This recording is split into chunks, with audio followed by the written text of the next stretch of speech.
Son las 7:33 y más que nunca necesitamos saber quién tiene la razón. Y para eso hemos invitado a 3 abogados, puesto que se supone que el derecho es la expresión de la razón en normas.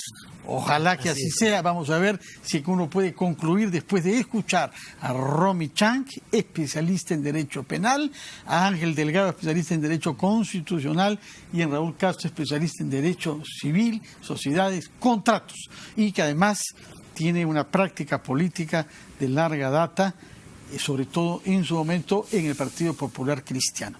Los 3 son universitarios, tengo entendido que tanto lo son, que la mayoría de ustedes han hallado a sus cónyuges en los claustros universitarios, y uno de ustedes que no nombraré se casó con un abogado, de manera que tenemos el derecho hasta en las partes más privadas del hogar, y necesitamos de la ciencia jurídica porque el ciudadano de a pie se haya confundido ante un va y viene de opiniones jurídicas y de decisiones institucionales.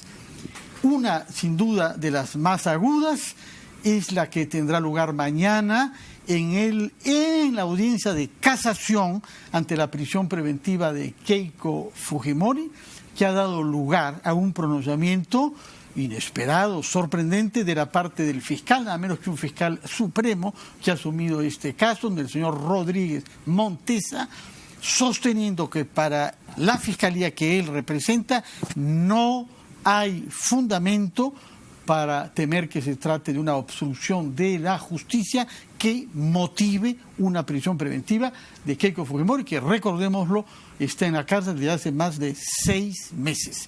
Es posible que no vaya el señor fiscal Rodríguez Montesa, como tampoco asistió en la audiencia de Oviedo, de manera que hoy he leído de un abogado penalista insospechable de tener sesgo político en este caso, César Azabache, sostener que si no hay fiscal en la audiencia de mañana, no cabe ni siquiera que haya deliberación, Keiko debe salir. Es que le conviene a ella salir de esta manera, y le conviene a ella que el fiscal que ha escrito este documento en 2 páginas enviada a la Sala Penal de la Corte Suprema sea una persona cuestionada en audios por sus contactos con supuestos jueces dudosos, y que además ha tenido de una manera pública de actitudes manifiestamente ilegales frente a la prensa libre, como la carta que envió a IDL Reporteros, conminándolos a que revelen sus fuentes y entreguen documentos. ¿Le conviene o no a la dirigente política que es Keiko Fujimori que este fiscal se ocupe de este caso y que lo haya hecho de la manera que hemos escrito? Bueno, a ver, varias cosas, ¿no? Lo primero es que sí es un poco inesperada esta decisión o opinión de la Fiscalía Suprema, porque en la Fiscalía hay una estructura jerárquica. ¿Qué implica esto? El fiscal supremo, por así decirlo, es el jefe o superior jerárquico que los fiscales provinciales y superiores. Es decir, es el jefe, aunque a algunos no les guste, de Domingo Pérez y de Rafael Vela. Y el jefe de ambos ha dicho que la opinión que ellos dieron en su momento, que el pedido de prisión preventiva que hicieron no era acertado, porque entiende, y he podido leer su decisión, que son 52 hojas, ¿no? Que él sostiene que a nivel de una investigación preliminar no es posible demostrar una sospecha grave y, por tanto, no cabe en ningún caso prisión preventiva. Y ojo, esto es muy importante no solo para este caso, sino en realidad afectaría todas las prisiones preventivas que se han dado en los otros casos vinculados con el equipo especial y muchos otros, como por ejemplo narcotráfico, trata de personas, robo agravado, y en fin, ¿no? Entonces, eso es lo primero que hay que notar, que es el jefe ha dicho, se equivocaron. Y se lo dice la Corte Suprema. Y ahí viene el comentario de César Azabache. La pregunta es, ¿puede la Suprema desvincularse? ¿Puede la Suprema decir otra cosa? Y ahí hay 2 interpretaciones. Hay algunas personas que señalan que como quien pide las medidas de restricción, la prisión preventiva, es la Fiscalía. Si la Fiscalía retira el pedido, ya no hay pedido y por tanto no hay nada que discutir. Pero también hay otra posición que dice que sin perjuicio de eso y de que es una opinión importante, la Corte Suprema no necesariamente está vinculada a lo que la Fiscalía diga y eventualmente podría así decidir entrar y pronunciarse y eventualmente hasta confirmar la decisión que en su momento dieron primera instancia Poder Judicial y segunda instancia Sala Superior. Ahora, no sabemos si va a estar presente en el señor Rodríguez Montesa, puesto que ha enviado este documento de 52 hojas. Y ya, como hemos dicho, no estuvo presente en un caso penal importante también en el norte, ¿no? Oviedo. ¿Qué pasa si no está presente él? Ese es otro debate. ¿Por qué? Porque, para empezar, no está muy clara en la regulación, porque este ya es el nuevo Código Procesal, que se le deba pedir una opinión por escrito, porque en el nuevo Código, en realidad, todo es fundamentado en la audiencia. Entonces, más que una opinión por escrito, lo que la Suprema debió hacer es citarlo para que les ponga sus argumentos en la audiencia. Ahora, optaron por esta segunda alternativa, que era pedirle la opinión. Vamos a ver qué deciden sobre si debe o no debe estar presente, porque en estricto el nuevo código implica que él debe oralizar su pedido. Y si lo está retirando, debe oralizar los fundamentos de por qué lo retira. Usted ha dicho que, y esa es una pregunta que yo dirijo a Raúl Castro, que es el jefe de los fiscales Vela y José Domingo Pérez. Pero a su vez Vela ha hecho saber su opinión hoy, que es que el señor, que su jefe Rodrigo Montesa carece de toda credibilidad. ¿Cómo piensa el ciudadano de a pie que autoridades judiciales, en este caso fiscales, sostengan este tipo de polémica en un caso que tiene que ver con la política? Bueno, eso revela el estatus actual de la Fiscalía de la Nación, mejor dicho, del Ministerio Público en general, como institución, que no es el único caso. El país está polarizado en todos lados, y esa polarización... Menos en el fútbol, ¿eh? Bueno, porque hemos ganado, gracias a Dios, y ojalá volvamos a ganar el domingo. Y Germán acá contigo comentando nuevamente en Buenas Ligas. Pero esto le hace muchísimo daño a la Fiscalía de la Nación, y nos hemos acostumbrado a estos dimes y diretes donde se le falta el respeto a las más altas autoridades del país, ¿no? Y además, no solamente eso, sino que permanentemente, bajo la actitud de sospecha, cuestionamos todo, ¿no? Incluso gente que no tiene procesos, gente que puede haber tenido una investigación o puede tener alguna investigación, hay veces con fundamento, hay veces sin fundamento, porque parte del status quo es que te arman procesos sin fundamentos también. Y entonces esto lógicamente va a generar una descomposición de la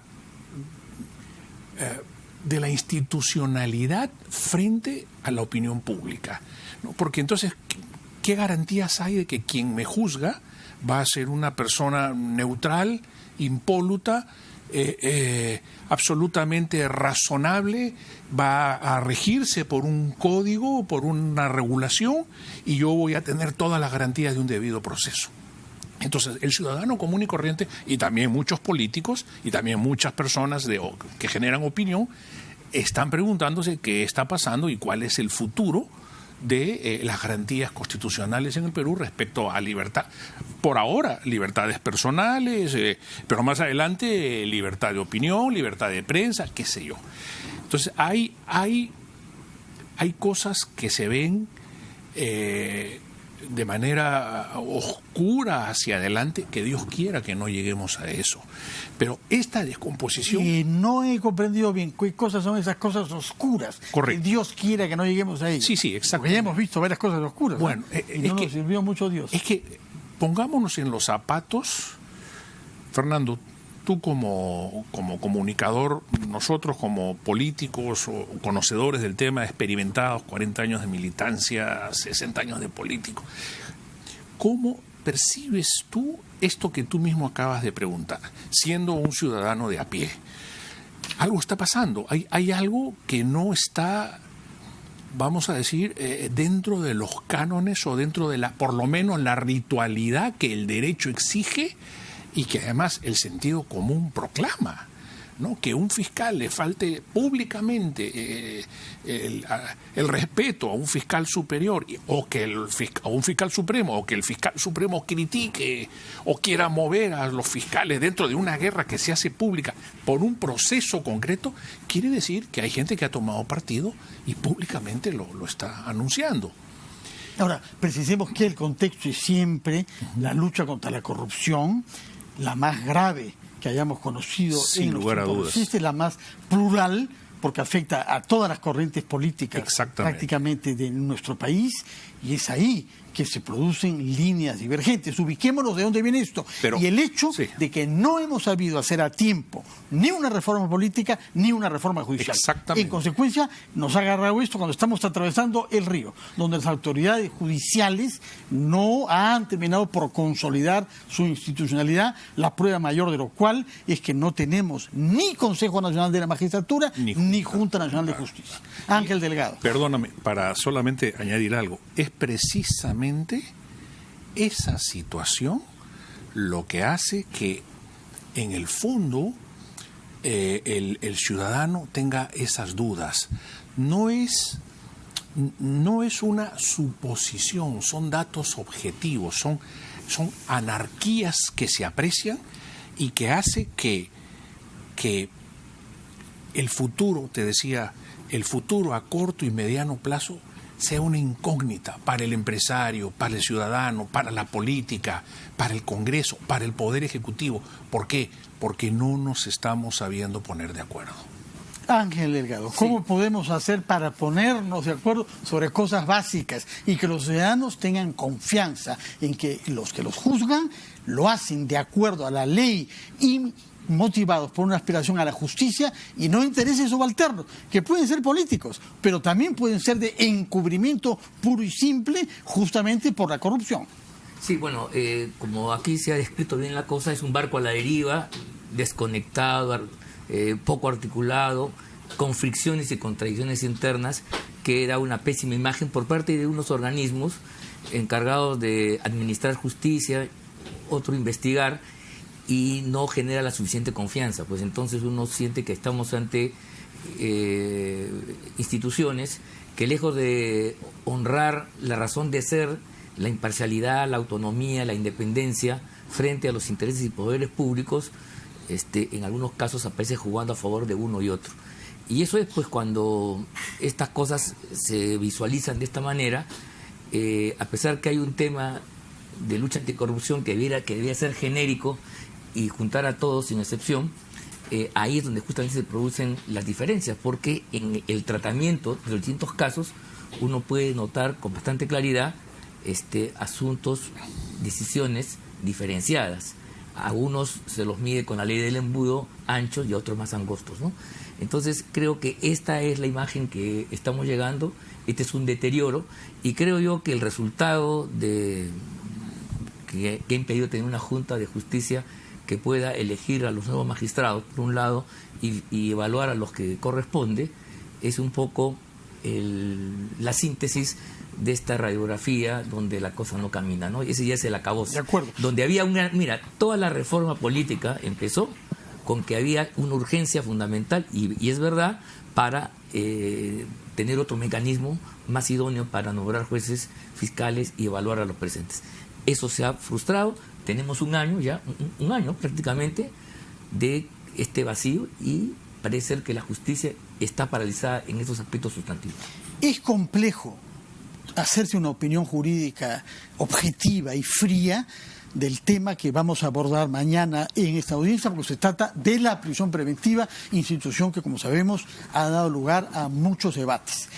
Por eso yo quisiera que ustedes me expliquen más bien un caso más fácil, más químicamente puro, para saber si podemos establecer que hay error o no y de quién, que es el caso de César Inostroza, cuya demanda de acusación constitucional fue declarada no admisible el día miércoles por la Comisión, el día lunes, con el argumento simplemente de que ha sido solicitada por alguien que no correspondía, por un fiscal supremo como Pablo Sánchez, cuando debía ser por el fiscal de la Nación. Eso es lo que la Comisión presidida por el señor Segura, de Fuerza Popular, con voto fujimorista, del APRA y de PPK, aprobó el lunes. No es admisible por una razón formal. Hágala otra vez, y que esta vez sea solicitada por el fiscal de la Nación. A eso ha contestado hoy Zoraida Ábalos, fiscal de la Nación, diciendo: ese argumento es falso, no tiene fundamento jurídico, puesto que el fiscal de la Nación, Pedro Chávarri, motu proprio, se inhibió.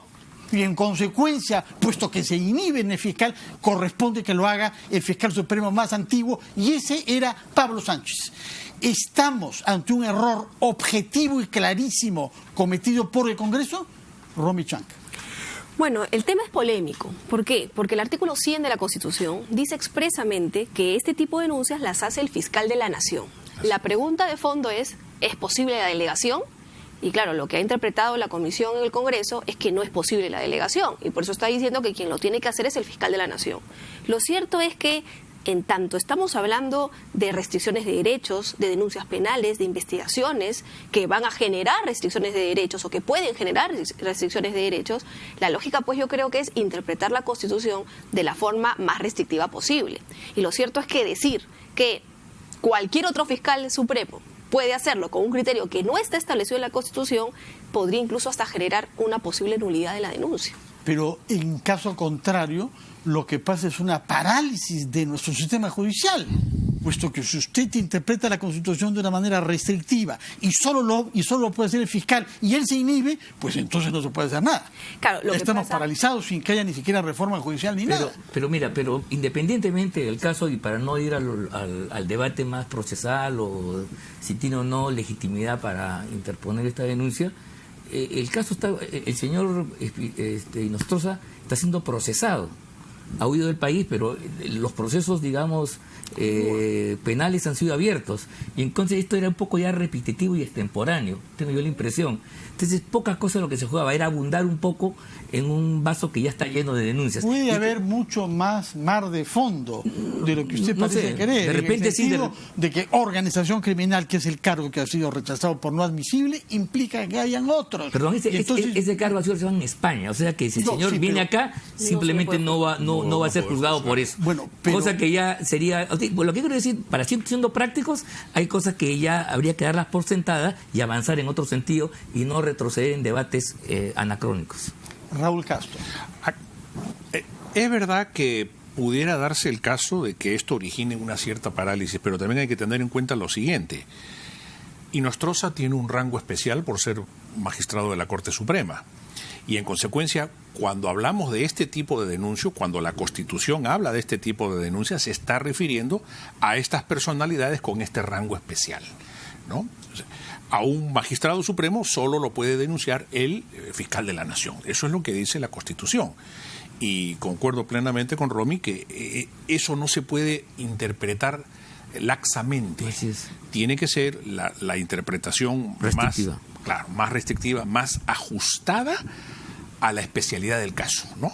Porque quien está siendo denunciado es una persona que todos los días juzga y que seguramente intervenido en muchísimos procesos que generan consecuencias, causan estado, en fin, que generan publicaciones, debates, doctrina, y es parte de la vida republicana y parte de la seguridad jurídica del país y del Estado. Entonces, yo creo que ahí la fiscal Ábalos, si tenía alguna duda, ha debido decir, en mi concepto, profesionalmente hablando, ha debido decir, ok, si este es algo que el Congreso exige, retomo la renuncia y la denuncia y la vuelvo a presentar. Y no entrar en como ha dicho Romy, en esta polémica de si se puede o no se puede, porque la Constitución es bien explícita en ese acápite en concreto, ¿no? Ahora, en el tema de la corrupción, cuanto más limpio sean los procesos, cuanto menos polarizados sean, cuanto menos anarquía haya en la en la institución, el desarrollo, el flujo de la lucha contra la corrupción va a ser impecable. Porque ¿qué cosa va a suceder si estas características que estás consultando a los tres continúan cuando haya un cambio de régimen? Podríamos en algún momento enfrentarnos a casi a la realidad de que algunos corruptos bien presos terminen saliendo libres. Entonces, y que muchos otros no entren nunca. Y que muchos otros no entren nunca también, efectivamente. Entonces, la lucha contra la corrupción, para que sea para que sea efectiva, tiene que ser lo más prístina posible. Y me temo que con muchas de las declaraciones que han hecho los fiscales y de la politización que ha llevado a la polarización, el caso de Chávarri, por ejemplo, no está contribuyendo a esto. No está generando politización, dice usted, de ambos lados. Sí, de los que lo defendían o querían blindarlo, como se dice, y de los que consideraban que era el origen de todos los males. Y de haber convertido a Chávarri en un ícono que en un primer momento, creo yo, se ha sentido en el medio de dos posiciones, en las cuales obviamente ha tenido que tomar alguna de ellas porque la otra lo avasallaba. No, con razón o sin razón. La verdad es que antes de ser fiscal ya había participado en algunas reuniones que él negó, mintió haber participado, de manera que no comenzó virginalmente su mandato. No quiero hacer una defensa del tema, lo que quiero decir es que quiero repasar estos hechos, Fernando, para simple y llanamente insistir en que los peruanos tenemos que tomar conciencia, y las autoridades que están investigando, y en muchos casos investigando eficientemente, tienen que desapasionarse e intentar ser lo más químicamente puros. Es una lucha muy difícil contra la corrupción, pero nadie quiere que fracase. ¿Está seguro usted que nadie quiere que fracase? Yo tengo mis dudas sobre esa afirmación. Me refiero al país, ¿no? O sea, hay intereses privados que efectivamente quieren que fracase, pero yo creo que el país en general quiere saber. Y no en este tema quién recibió $100,000 o $200,000 de campaña, si era o no era funcionario público. Si era funcionario público, tiene responsabilidad, tiene que responder. Sino quiénes se llevaron los millones de dólares en las grandes obras, ¿no? Porque ese es un dinero que ¿quiénes han hecho carrera judicial al servicio de intereses delincuenciales? Exactamente. Eso es lo grave. Carrera judicial y carrera política. Y carrera política también, efectivamente. Poner al servicio de la corrupción las cosas más nobles de nuestra sociedad. Nos quedan pocos minutos, yo quisiera que los aprovecháramos respectivamente para saber qué pasos mínimos de sentido común podemos dar para que en un, digamos, plazo mediano podamos conseguir elementos de solución, por ejemplo, sobre la Junta Nacional de Justicia. Ángel Delgado. No, yo quería un poco, bueno, si me permites, por favor, sobre el tema de la prisión preventiva, que ahora se va a armar un debate a muerte a partir de mañana.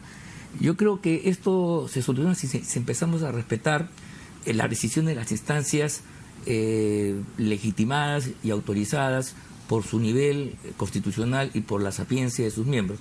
Me refiero, sobre el tema, hay una sentencia del Tribunal Constitucional en el caso de Nadine Heredia y Ollanta Humala, que estableció reglas que el señor Carguancho dijo: yo las dejo de lado, yo estoy de acuerdo con lo que dice la vocal del tribunal, la señora Ledesma.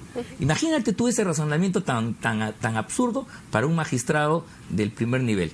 Y hay otro documento importante que es el pleno casatorio, de hace un par de meses, un poco más creo, donde la Corte Suprema, por instancia del señor San Martín, que no sé si lo pueden morigerar de fujiaprista, como dicen. No es su estilo bueno, principal, entonces, él también ha establecido un conjunto de reglas. Si esas reglas las aceptamos, podemos corregir los extravíos, los excesos del señor Pérez, por más que le duele. Justamente sobre eso, el próximo martes 9 hay un pleno jurisdiccional dedicado a la prisión preventiva. Bueno, mejor. ¿Cuál era el ese es el espacio? De precipitarse con el documento del fiscal Rodríguez Montesa el día de ayer y con la audiencia misma mañana, cuando todos los jueces penales supremos se reúnen para sentar doctrina. No se debió citar esa fecha entonces, pero yo creo que en el caso de Rodríguez Montesa, si mañana tiene que ir, yo pienso que va a ir, y lo que ha adelantado es el texto de su argumentación oral en ese momento. Raúl Castro, aprovechemos antes de darle la palabra final a Romy Chan, pasos que el sentido común debería inspirarnos a hacer en el mediano plazo para que las cosas sean menos confusas y el ciudadano tenga confianza en sus instituciones judiciales. Yo creo que en el caso del Ministerio Público, que es lo que más preocupa en este momento, creo que debe haber un acto de contrición, una convocatoria de la señora fiscal de la Nación y decir, bueno, ¿sabes qué? Vamos a poner orden y vamos a proceder de aquí en adelante de esta manera. Pero eso requiere liderazgo, requiere de un liderazgo que yo siento que la señora fiscal de la Nación no lo tiene. En consecuencia, no sé si será posible, porque no obstante que este es un cargo de carrera y que se va adquiriendo por antigüedad, por ascenso, por meritocracia, tiene que haber también un liderazgo, ¿no? Un liderazgo personal, profesional, moral, meritocrático.